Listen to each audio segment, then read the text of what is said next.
And that fundamental difference is the difference between night and day. The difference between acting in your name or acting in someone else's name. And it is the leader's responsibility to build an organization so that the people who do the work own the responsibility for doing it correctly. The second major task, then, is to create the ownership environment, is to put in place the systems and structures and business practices that will make the difference, that will encourage people. No, that word is too weak. That will mandate that people step up to the line and assume ownership and responsibility.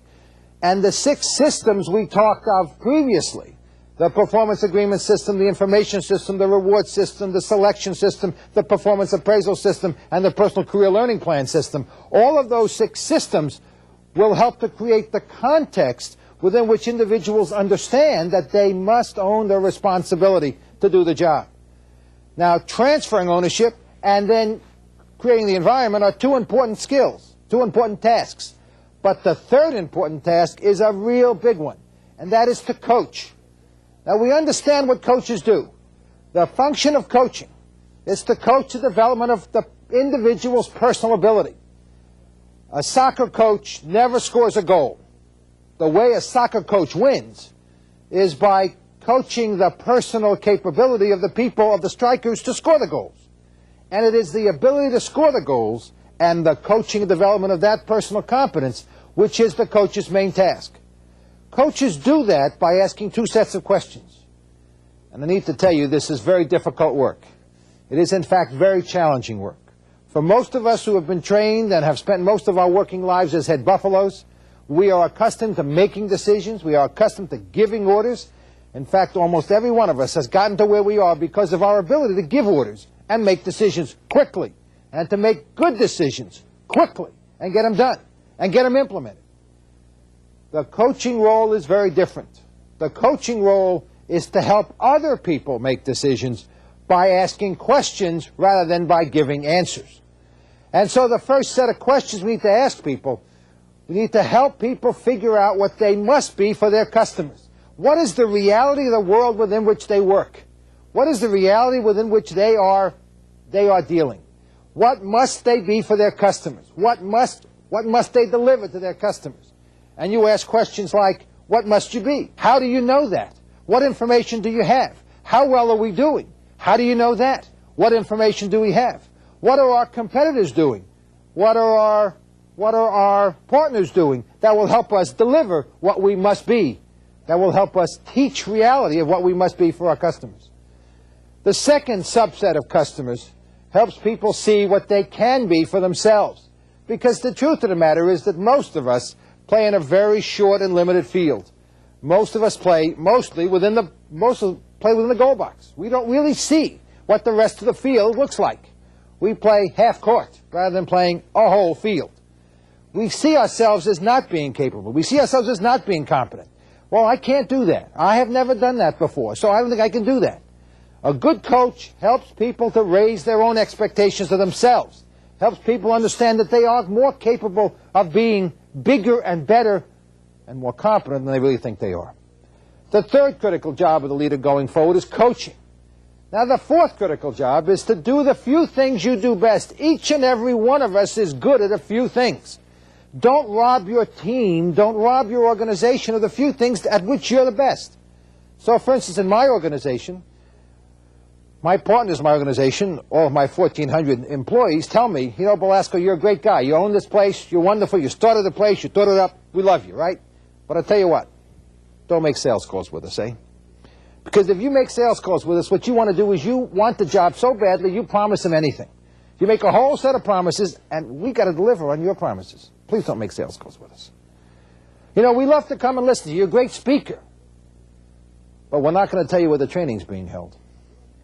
Because when customers come and listen to you, they get so enthralled in listening to you, they forget about learning anything. We're not going to tell you where the training's being held. And if you ever think, take it upon yourself to think that you're going to write code for us, the first time your hands touch those computers, we're going to break them off. Stick to what you do best, they tell me, which is strategy and PR, and leave the rest to us, because we're better at it than you are, and that's true, they are. And so we have this wonderful partnership. They do what they do best, I do what I do best, and together we are busy saving the world together we are busy making a significant difference in the world and making a few shekels along the way for ourselves as well. Do what you do best and give away the rest to someone else from which they're best. And the last critical responsibility of a leader, the last critical task of a leader, is to learn fast yourself, is to be an expert at learning. Because you see, what worked for you yesterday won't work in today's changing world. What works for you today will positively not work for you tomorrow, in tomorrow's radically different world. And the only way that you or I or any one of us can master today and tomorrow is if we learn, and that the pace of change is so rapid, we have to learn even more speedy than we've ever done in the past. So the 5 critical jobs of a leader are to transfer ownership, or to create the conditions where people want to accept ownership, create the ownership environment, or to coach, or to do what you do best, and then to learn. In today's world, those jobs that I wrote about in 1978 of planning and organizing and coordinating and controlling, those jobs still need to be done. But in today's world, those jobs are done by the employees.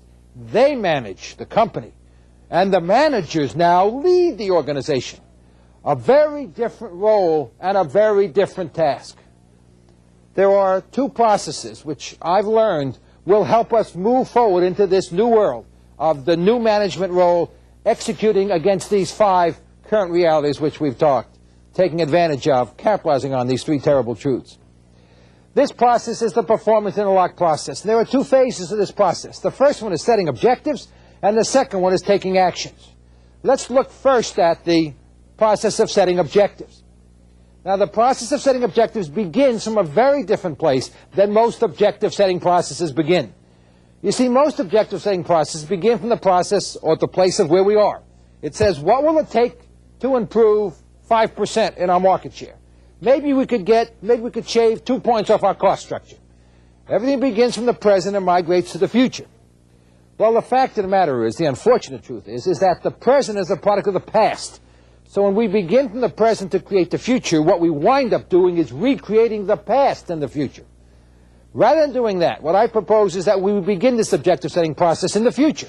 That we begin by thinking strategically, by thinking what we must be for our customers. What must we be, absolutely positively, what must we be for our customers to create success for those customers? What must we be for our customers? And then to manage backwards from that future. If you'd like, to write the history of the future. And we do that by figuring out what must we do in order to be what we must be for our customers. Now, the truth of the matter is that we have a whole set of customers. We do not have a single customer. We have, for instance, we have the people who have staked us to our business. The people who have put the money up, called shareholders. We have the people we work with, our employees. We have the people who buy our products and services, the users. We have the suppliers, individuals who supply us, with goods and services and ideas. We also have the communities in which we work. The truth of the matter is we have many different customers. And we must find a way to create success for all of those customers simultaneously. This is no different, ladies and gentlemen, than life. Jim Belasco is a father to 7 children. I have 9 grandchildren. I have a wife who's my #1 customer. She has a mother. She's also an important customer. I have a brother and sister. They are important customers. I have 306 students that sit in my class each and every Monday. They are important customers for me. There are 1,400 people work in my organization. They are important customers to me. I have a dozen or so very close friends. They are important customers to me. I have half a dozen chief executive officers and managing directors of their companies with whom I coach. That they are important customers to me. And I could go on and on. I have many, many important customers. And my job in my life is to satisfy all of those customers simultaneously. It is not an either-or. It is an and. And what's true in my personal life, I know is true in each and every one of your personal lives as well. And what's true in my business life is also true in each and every one of your business lives as well. It is not a question of sacrificing shareholders for customers or customers for shareholders. It is a question of satisfying both shareholders and customers and employees and suppliers and the community. It is an and rather than an and/or situation. To make this process work, ladies and gentlemen, This is the diagram that I have used to show how this process really works. Now, what we have in front of us here on the screen is a typical nutritious American breakfast. We have 2 eggs and we have 2 sausages. If you look at the top sausage, if you will, in that top sausage we have a leader and 5 people who work with the leader. That leader and those 5 people together, the 6 of them, they decide on the overall strategic thrust for the entire organization.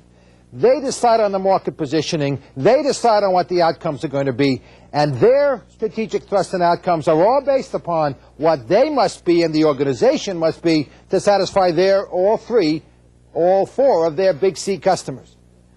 Then each one of those 6 people, the leader and the 5 people who work with the leader, each one of them then says what they will contribute individually to make that overall organization successful. So that each one of those 6 people has 2 sets of goals, individual goals, and they also have a group goal. Each person in that top hot dog is also a leader of his or her own egg. The people in that egg then determine, led by the leader, then determine their overall contribution, what their group goal will be, what they must be for their customers in order to create success for their customers, and then each individual one of them, 10 in that example on the chart, each and every individual will then tell each other and agree among themselves as to what they will individually contribute to make that really happen. The same is repeated throughout the entire organization when you get to the bottom layer and you have individuals, let's say, who come from accounting, individuals who come from, let's say, production. They work together then on what they must do. This is the lower sausage now, what they must do in order to create success for the big C customers. What this means is, using that chart as the basis, what this means is that you have a set of interlocked performance agreements where you have shared goals, shared measures, and shared rewards. Every single person in the organization knows that what they're doing will contribute to the overall organizational objective. And they each have a piece, since they have a line of sight into what the overall organization is doing. The whole process is based around 3 fundamental questions. The first question is, who does what? What are the roles and responsibilities? The second question is, who decides what? Who will make what decisions? Both of those are done in the long term. And then in the short term, what actions will each person take to implement these performance agreements? What this does is, this gives each and every person in the organization a view of a transparent organization, where the long-term goals with customers for the group and the individual are all transparent to each and every person. And then as well as the short-term actions designed to meet those long-term goals. In the handout that you have, there are several examples of how that really works. Perhaps if you would turn to Jerry Stead, the example of Jerry Stead. Now, Jerry Stead is the president of an $8 billion division of the American Telephone and Telegraph Company, AT&T. And if you would read down with me and just see what he says are his individual contributions. His individual contributions to make his overall organization successful. And you'll see and listen to and hear how the new leadership paradigm really works.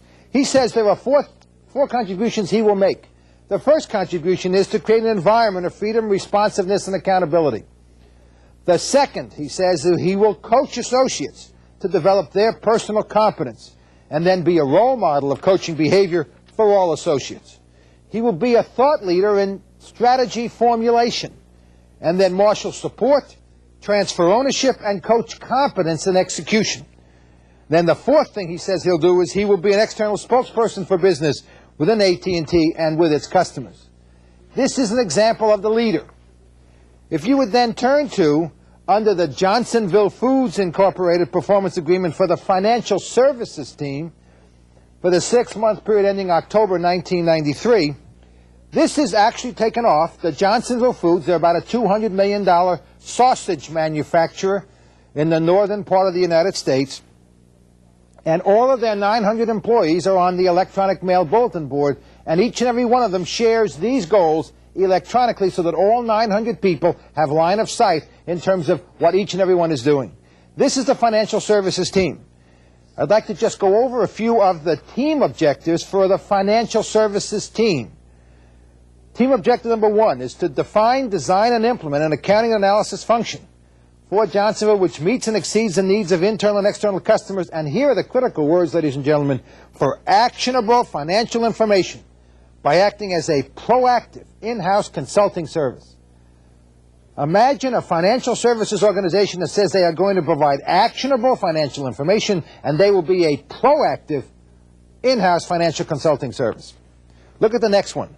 Educate CFTs, and in their terminology, CFTs are customer-focused teams, and members are what they call employees, concerning the role and use of financial information in the decision-making process. Work with CFT members to foster understanding of financial resources necessary to support business results evaluation and strategic direction goal setting. In other words, the job of the financial services team is to be a coach and an educator to help the people understand how to use the financial data to make decisions. Very different than the typical role, which is to control and prevent people from taking action. Look at the third one on the next page. It says, develop and implement a financial reporting system with the following characteristics. Provides CFTs with their financial results, provides flexibility to address multi-team, sub-team, product or multi-product issues, and summarizes the financial results in a user-friendly way. Do you really get user-friendly information from your financial people? Likely not. What most financial people deliver are a whole bunch of dead trees, cast in the form of endless numbers, which are left to you to interpret. And if you miss the interpretation, come next month, they come back and slap your wrist because you didn't understand, but they told you that things were going wrong. When you go back and look at all across here, you will see in the handout there are examples from marketing, from manufacturing, from sales, as well as from finance, in terms of samples of these performance agreements for the group. Now let's look at performance agreements for the individual. And let's stick in finance. Let's stay, in fact, with the same individual who is the head of the finance organization. The name is Bob Salzwell. Bob has 5 performance agreements, 5 objectives that he has set for himself in the next coming 6 months. Let me skip through the 5 so you can see. You can go back and read later.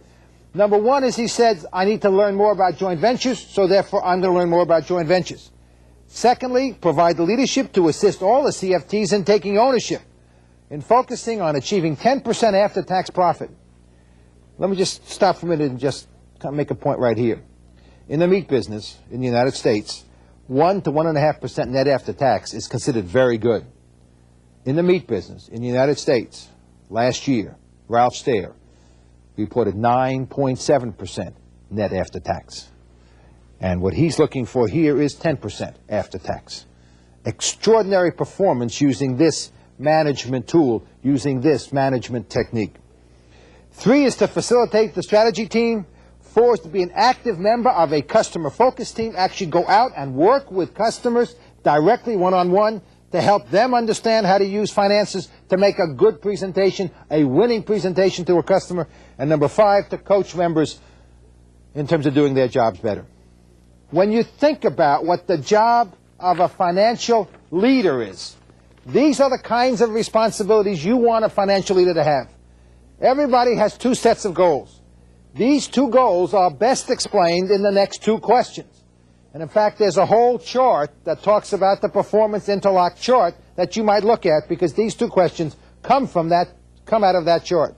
The first question says, what are our most important must-dos? What must we as a group, whether it's finance or production or marketing or sales or HR, it doesn't matter, what must we do to create success for our customers? And then the second question is, what must I do to create success? Because you see, those must-dos then become our must-bes. Those must-dos, what we must do, creates success for our customers, and therefore those are our must-bes. We then take this very same process. The first critical process is the performance interlock process. We then take that very same process and we match it with a second process called the scoreboarding process. This is not unlike, for instance, what Jack Welch at General Electric does. This is very similar to what Percy Barnovic at ABB does. This is very similar to what the folks at World.Shell do. And I could take you to a whole host of multinational organizations, take you to a whole host of organizations operating within your own local markets that are using something very similar to this. There are 4 critical key points. The first critical key thing to measure is associate satisfaction. If you don't get associate satisfaction, ladies and gentlemen, you won't get long-term economic results. And that says you need upward team feedback, which helps you to understand that. If you go back and look, in fact, at the last couple of pages in your handout, you will find in the last couple of pages that there is a sheet called associate feedback. And in that sheet, it will say, for instance, please take a moment and give me your feedback. This is the sheet that Jerry Stead uses in his organization 4 times a year to get feedback from the people that he coaches in terms of how good a job is he doing. If you would take what Jerry Stead said his objective contribution was going to be, for instance, to create the environment, you would then go back and look at the associate feedback sheet that says, how well did I create the environment? If you then compare what Jerry Stead said his second most important thing was to coach the associates, question number 2 says, how well did I coach you to develop your personal competence? And then he said as part of that, that he would be a role model for coaching of all associates. And look at question number 3, it says, how effective was I as a role model? The critical issue is that what Jerry Stead promised to deliver, he is now asking for feedback from the people whom he was delivering it to get them to really see that if he was in fact delivering that or not. The first measure of the scoreboard, then, is in terms of upward or teammate feedback. The second measure on the scoreboard is then customer satisfaction. How good a job are we doing satisfying our customers? It's a critical point. We need feedback both for the entire unit and for each and every individual. How good a job are we collectively, and how good a job am I personally doing in creating that customer satisfaction? The third critical point is margin and cash contribution. Where do we really stand? How much does each and every person really contribute? And everyone has a cash contribution.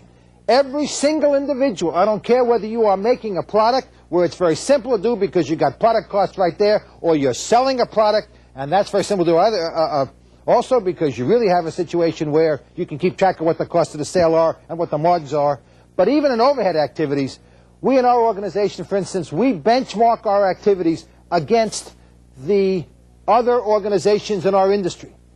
And the margin or cash contribution for anyone who's in a staff overhead activity is you need to do that activity for cheaper and better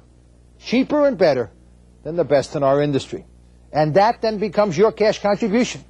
How much you can contribute to us by doing this task cheaper or better than we could buy it outside, that becomes your cash contribution. And then the fourth critical item is the benchmark item. How do you compare against other people doing similar work? How do you compare in terms of results? Results like, for instance, pieces per hour, quality results, sales per employee, profits per employee, and so on. How do you compare in terms of best practices? But most importantly of all, we've discovered, how do you compare in terms of matching job to job? In my organizations for the last 20 years, we've lived with the benchmarking activity. We absolutely understand its critical nature, how you compare yourself to the best in your business and then the best in the world. And how do you really stack up against those kinds of individuals?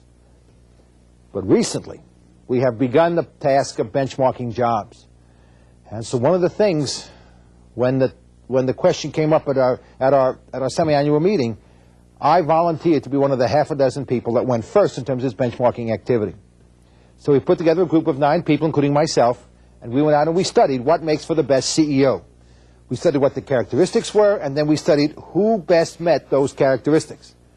And we identified the best CEO that we could find in the world, an individual in Japan who runs a $4.5 billion automobile parts company.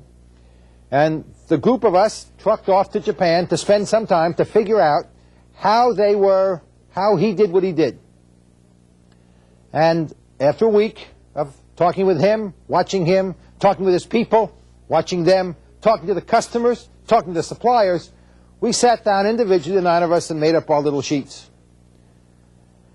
And when we got all done with all the tabulations, it turned out that Jim Belasco's rating was 46% of what the world-class standard was. Now, I have this wonderful characteristic. I'm able to sleep on airplanes. When the wheels go up, my head goes down, and I can go right to sleep. It was 12 hours that night coming back from Japan, and I didn't sleep a wink. Because I am not 46% of anybody. So at our next meeting, when each and every one of us, all 1,400 of us, talk about what it is we're going to do, my goal was very clear. I am going to be 110% of that benchmark CEO by the next time we meet.